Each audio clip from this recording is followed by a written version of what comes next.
അസ്സലാമു അലൈക്കും വറഹ്മത്തുള്ളാഹി. അൽഹംദുലില്ലാഹി റബ്ബിൽ ആലമീൻ വസ്സലാത്തു വസ്സലാമു അലാ റസൂലിഹിൽ അമീൻ വഅലാ ആലിഹി വസഹ്ബിഹി അജ്മഈൻ. അമ്മാ ബഅദ്. പ്രിയമുള്ളവരെ, അല്ലാഹുവിനെ സൂക്ഷിച്ച് ജീവിക്കണമെന്ന് എല്ലാവരെയും ഉണർത്തുന്നു. പരിശുദ്ധ ഇസ്ലാം വളരെ പ്രാധാന്യത്തോടെ കൽപ്പിച്ച ഒരു കാര്യമാണ് ജമാഅത്ത് നമസ്കാരം, സംഘടിതമായിട്ടുള്ള നമസ്കാരം. അതിന്റെ മഹത്വങ്ങളും അതിന്റെ നിയമങ്ങളും അതിൽ നമ്മൾ അറിഞ്ഞിരിക്കേണ്ട വശങ്ങളുമാണ് ഇൻഷാ അല്ലാഹ് നമ്മൾ ഇനി തുടർന്ന് കുറഞ്ഞ ക്ലാസ്സുകൾ ഉദ്ദേശിക്കുന്നത്. ജമാഅത്ത് നമസ്കാരത്തിനെ സംബന്ധിച്ചിടത്തോളം കഴിവുള്ള പുരുഷന്മാർക്ക് ജമാഅത്ത് നമസ്കാരം നിർബന്ധമാണ് എന്നുള്ളതാണ് ഏറ്റവും പ്രമാണങ്ങളോട് കൂടുതൽ യോജിക്കുന്നത്. അതിനുള്ള തെളിവുകൾ ധാരാളം നമുക്ക് വിശുദ്ധ ഖുർആനിലും ഹദീസിലും കാണാൻ കഴിയും. ഒന്നാമതായിട്ട് ഫുഖഹാക്കൾ ഉദ്ധരിക്കുന്ന തെളിവ്, ഭയമുള്ള സന്ദർഭത്തിൽ പോലും, അതായത് ഒരു യുദ്ധം നടക്കുകയാണെങ്കിൽ പോലും സംഘടിതമായി നിസ്കരിക്കാനാണ് വിശുദ്ധ ഖുർആൻ സൂറത്തുൽ നിസായിലെ 102-ാമത്തെ ആയത്തിൽ നമ്മോട് പറയുന്നു. ശത്രുക്കളുമായിട്ട് നേരിടുന്ന സന്ദർഭത്തിൽ പോലും സംഘമായി ജമാഅത്തായിട്ട് നിസ്കരിക്കണം.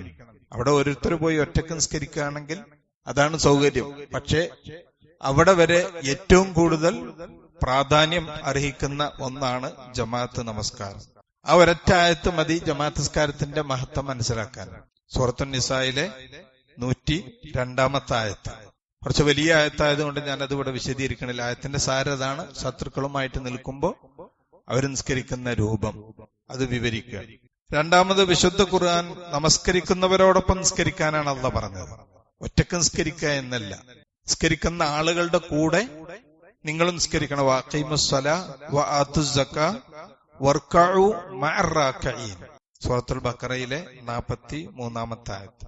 നിങ്ങൾ നിസ്കാരം നിലനിർത്തുകയും സക്കാത്ത് കൊടുക്കുകയും ചെയ്യുവിൻ, അള്ളാഹിന്റെ മുമ്പിൽ കുനിയുന്നവരുടെ കൂട്ടത്തിൽ നിങ്ങളും കുനിയും. റുക്കൂ എന്ന് പറഞ്ഞ കുനിയാണ്. അവിടെ ഉദ്ദേശിക്കുന്നത് നിസ്കാരാണ്. നിസ്കരിക്കുന്നവരുടെ കൂട്ടത്തിൽ നിങ്ങൾ നിസ്കരിക്കുക. അപ്പൊ അതും ജമാഅത്തായിട്ട് നിസ്കരിക്കുന്നതിന്റെ തെളിവാണ്. അതേപോലെ തന്നെ നിസ്കാരത്തിന് വിളിച്ചിട്ട് അതിന് ഉത്തരം നൽകാത്തവരെ കുറിച്ച് അള്ളാഹു പറയുന്നുണ്ട്. യൗമ യുക്ശഫു അൻ സാക്കിൻ വയുദഊന ഇലസ് സുജൂദ്. യൗമ യുക്ശഫു അൻ സാഖിൻ, അവരുടെ കണങ്കാൽ വെളിവാക്കപ്പെടുന്ന ആ ഭയങ്കരമായ ദിവസം. വയുദഊന ഇലസ് സുജൂദ്, അവർ സുജൂദ് ചെയ്യാൻ വിളിക്കപ്പെടും. നാളെ പരലോകത്ത് അള്ളാഹ്ക്ക് സുജൂദ് ചെയ്യാൻ ജനങ്ങൾ വിളിക്കും. ഫലാ യസ്തതിഊൻ, അവർക്ക് കഴിയുകയില്ല, അതിന് സാധിക്കൂല. ഖാശിഅതൻ അബ്സാറുഹും തർഹഖുഹും ദില്ല, അവരുടെ കണ്ണുകൾ കീഴ്പോട്ട് താന്നിരിക്കും. നിന്ദ്യത കൊണ്ട് അവരെ അത് ആവരണം ചെയ്തിരിക്കും. എന്താ കാരണം? വഖദ് കാനു യുദഊന ഇലസ് സുജൂദി വഹും സാലിമൂൻ, അവർക്ക് സുരക്ഷിതരായിരുന്ന സമയത്ത്, ആരോഗ്യം ഉണ്ടായിരുന്ന സമയത്ത്, എല്ലാം നിലക്കും കഴിയുന്ന സന്ദർഭത്തിൽ അവരെ അതിനുവേണ്ടി സുജൂദ് ചെയ്യാൻ വേണ്ടി വിളിച്ചിരുന്നു. പക്ഷെ അവരെന്തിരുന്നില്ല, അതിന് തയ്യാറായിരുന്നില്ല, അവർ ചെയ്തിരുന്നില്ല. അതുകൊണ്ടാണ് അത്. അപ്പൊ പള്ളിയിലേക്ക് വിളിക്കുക എന്നുള്ള, സുജൂദിലേക്ക് വിളിക്കാൻ, നിസ്കരിക്കാൻ വിളിക്കുക, എന്നിട്ട് പങ്കെടുക്കാതിരിക്കുക. അള്ളാഹു നമ്മളെ കാത്തുരക്ഷിക്കുമാറാകട്ടെ. മാലിക് ബിൻ ഹുബൈരിസി റളിയല്ലാഹു അൻഹു പറയാണ്, ഞാൻ നബി സല്ലല്ലാഹു അലൈഹി വസല്ലമയുടെ അടുക്കൽ, നമ്മൾ മുമ്പ് വിവരിച്ച ഹദീസാണ്, കുറച്ച് എന്റെ കൗമിന്റെ, എന്റെ സമുദായത്തിലെ കുറച്ച് ആളുകളുമായിട്ട് നബിയുടെ അടുക്കൽ ചെന്നു ദീൻ പഠിക്കാൻ വേണ്ടി. അങ്ങനെ ഞാൻ നബി സല്ലല്ലാഹു അലൈഹി വസല്ലമയുടെ അടുക്കൽ 20 ദിവസത്തോളം താമസിച്ചു. അങ്ങനെ നബി സല്ലല്ലാഹു അലൈഹി വസല്ലമ വളരെ ദയയും കാരുണ്യവുമുള്ള ആളായിരുന്നു. അങ്ങനെ ഞങ്ങൾക്ക് ഞങ്ങളുടെ കുടുംബത്തിലേക്ക് തിരിച്ചു പോകേണ്ട ആവശ്യമൊക്കെ നബി സല്ലല്ലാഹു അലൈഹി വസല്ലം മനസ്സിലാക്കിയപ്പോ അവിടുന്ന് പ്രവാചകൻ പറഞ്ഞു, ഇർജിഉ ഫകൂനു ഫീഹിം, നിങ്ങൾ മടങ്ങിപ്പോയി നിങ്ങളുടെ കുടുംബത്തിൽ തന്നെ നിന്ന്, വഅല്ലിമൂഹും, അവർക്ക് ദീന് നിങ്ങൾ പഠിപ്പിച്ചു കൊടുക്കും. ഫഇദാ ഹദറത്തിസ് സലാ, നിസ്കാരത്തിന്റെ സമയമായാൽ ഫൽയുഅദ്ദിനു ലക്കും അഹദുക്കും. ഇതാണ് നമുക്കുള്ള വിഷയം. അവര് ദീന് പഠിക്കാൻ വന്ന് ദീന് പഠിച്ചിട്ട് അവരെ യാത്ര അയക്കുമ്പോ നബി സല്ലല്ലാഹു അലൈഹി വസല്ലം പറഞ്ഞു കൊടുക്കുകയാണ്, നിസ്കാരത്തിന്റെ ടൈം ആയാൽ നിങ്ങളിൽ ഒരാൾ ബാങ്ക് വിളിക്കട്ടെ. വലിയ ഉമ്മക്കും അക്ബറുക്കും, നിങ്ങളിൽ പ്രായമായ ആള് ഇമാമത്ത് നിൽക്കട്ടെ എന്നാണ് ഈ ഹദീസിൽ. ചില ഇതില് നന്നായിട്ട് ഖുർആൻ അറിയുന്നവര് ഇമാമ നിൽക്കണമെന്ന് വേറെ വിഷയം വരുന്നുണ്ട് ഇൻഷാ അല്ലാഹ്. അപ്പൊ ഈ ഹദീസിൽ പറഞ്ഞത് പ്രായമായ ആള് നിസ്കരിക്കട്ടെ എന്നാണ്.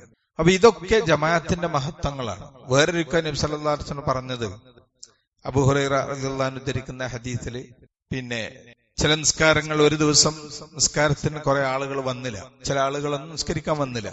അതിന് നബി സല്ലല്ലാഹു അലൈഹി വസല്ലമക്ക് വല്ലാത്ത പ്രയാസം ഉണ്ടായി. അപ്പൊ നബി അവിടുന്ന് പറഞ്ഞു, വല്ലദീ നഫ്സി ബിയദി, എന്റെ ജീവൻ ആരെ കയ്യിലാണോ അവൻ തന്നെയാണ് സത്യം, അള്ളാഹു തന്നെയാണ് സത്യം. ഞാനിവിടെ ഉദ്ദേശിക്കുന്ന കുറെ വിറകുകൾ ശേഖരിക്കാൻ കൽപ്പിക്കുകയും അങ്ങനെ വിറക് ശേഖരിച്ച് പിന്നെ നിസ്കരിക്കാൻ പറയുകയും ഒരാള് ബാങ്ക് വിളിച്ചിട്ട് ഒരാൾ ഇമാമെന്ന് നിസ്കരിക്കാൻ പറഞ്ഞ് അതിനുശേഷം ഞാൻ ജമാഅത്തിന് വരാത്തവരുടെ അടുത്ത് പോയി അവരെ സഹിതം അവരുടെ വീടുകൾ ഈ വിറകുകളിട്ട് കത്തിച്ച് കരിച്ചു കളയാനാണ് ഞാൻ ഉദ്ദേശിക്കുന്നത്.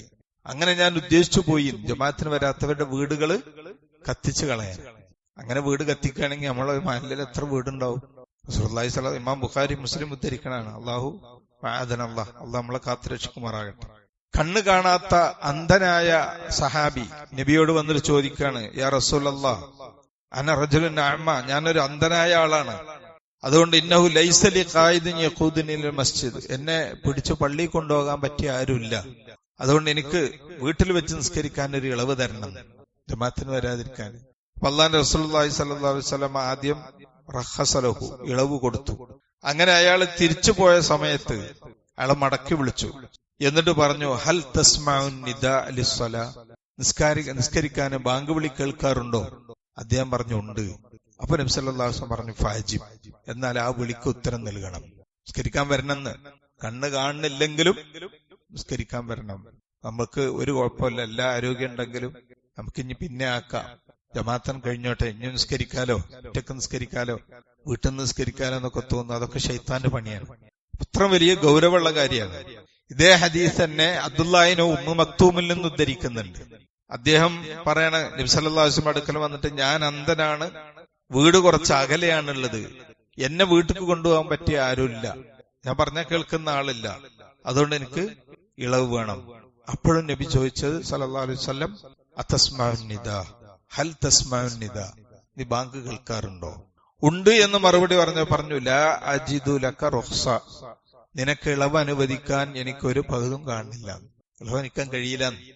അപ്പൊ ചെറിയ വിഷയമാണെങ്കിലും അത് വലിയ ഗൗരവമുള്ള വിഷയമായിട്ടാണ്. ബാങ്ക് കേട്ടിട്ട് പള്ളിയിൽ വരാതിരിക്കാത്തവന് അകാരണമായിട്ടാണെന്നുണ്ടെങ്കിൽ അവന്റെ ആ നിസ്കാരം തന്നെ അല്ല എന്നാണ്. ഇമാം ഇബ്നു മാജ ഉദ്ധരിക്കുന്ന ഹദീസിലുണ്ട്, മൻ സമിഅൻ നിദാ ഫലം യഅതിഹി, ഒരാള് ബാങ്ക് കേട്ടു എന്നിട്ട് ആ ബാങ്കിന് ഉത്തരം നൽകില്ല, പള്ളിയിൽ വന്നില്ല എങ്കിൽ ഫലാ സലാത്ത ലഹു ഇല്ലാ മിൻ ഉദ്രിൻ, കാരണമില്ല എന്നുണ്ടെങ്കിൽ അവന്റെ നിസ്കാരം തന്നെ അല്ല. സുബ്ഹാനല്ലാഹ്, എത്ര ഗൗരവമാണ് നോക്കി നിങ്ങൾ.